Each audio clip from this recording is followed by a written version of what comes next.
Cops in Moore, Oklahoma beat a man to death even though he did absolutely nothing wrong. Now, a family of three were walking out of a movie theater.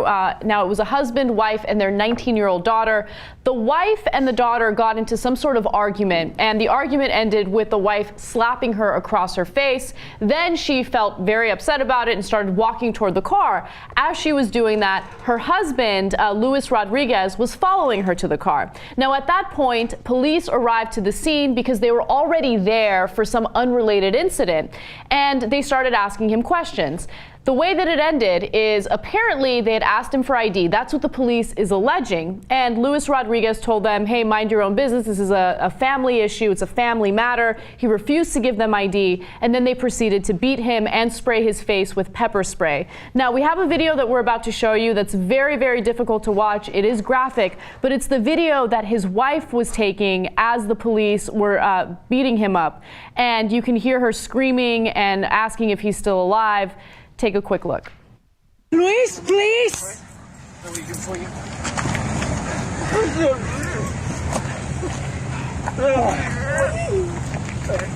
Luis, please. Calm down, sir. Luis, are you okay? He's fine. Is he bleeding? I'm bleeding. All right, that's me. But I've got medical here. They're gonna come check him out, make sure he's okay. Papa. Here, I need you to get this. I'm not gonna go through your stuff. Get your ID out for me, okay? What I want you to do, I want you to move right here. I want you to have a seat right on this point, okay? I'm recording because that's fine. You can record from over here, okay? Papa! Is he okay? He doesn't move. They've got him. They're going to take care of him. He doesn't move. You kill him. You kill him. He's getting medical attention right now. I just need to stay over here. You're killing my husband. He was completely unarmed, no knife, no weapon, no gun. He stopped breathing when they put him onto the emergency truck, and they got him to the hospital. He was in stable condition momentarily, and then he stopped breathing again. He died as a result of this, and the daughter did talk to the press. She said 5 guys got on top of him, beating him ruthlessly on the head, just pow, pow, pow, even with knees. When they flipped him over, you could see all the blood on his face. He was disfigured. You couldn't recognize him. Man, they always go to like nuclear reaction. Not always, I know, but so many stories where, okay, there's 5 of you. The guy didn't give you ID. You don't even, you were called in because of a dispute between the mom and the daughter, but you immediately go to the guy. You don't know that he did anything wrong. In fact, the only information you have is that it doesn't involve him at all, right? If you have any information, it's not about him. But you've got, okay, well, because the biggest crime in America is, in their minds, disrespecting the police. Like, not that whatever you were called onto the scene for, not a crime that the guy committed, but you didn't listen to me for a second, or you said, hey, I'm in the middle of a family affair, this doesn't, how dare you, 5 of us, let's pummel you to death, which is literally what they did here. I mean, and they're like, he didn't give ID, so what? Like, so what? Literally, so what? Like, you have all the time in the world. You can arrest him if you want, you know? At some point, you just say to him, put your arms behind your back, and you put cuffs on him, and you go through his wallet. I mean, which is probably, that's even unnecessary, but everybody could go home after that event. So you know? They did release a police report, and I read it, and the police are alleging that they did attempt to arrest him after he refused to show them ID, and that he, quote, took a fighting stance. And that was when the cops went after him. And I watched that video over and over again to kind of analyze it and pick up on little hints and clues. And if you notice, there's a point where he's just on the floor, he's not moving at all, and you hear one of the cops say, calm down, sir, because he knows that the wife is taking footage of it, right? He's calm down, he's not even moving. And they're trying to make a point that no, this guy is dangerous. And then you also hear him say, another cop say, no, I'm the one bleeding. Yeah, where's you look at all the blood? It's like, no, I'm bleeding. No, he's bleeding from the head, and he's going to die. You know, these cases of excessive force, in the rearview mirror, they just look so hideous, you know? And the thing is, the public pays and trains and entrusts these people to be professionals. They know more about the use of force than I do.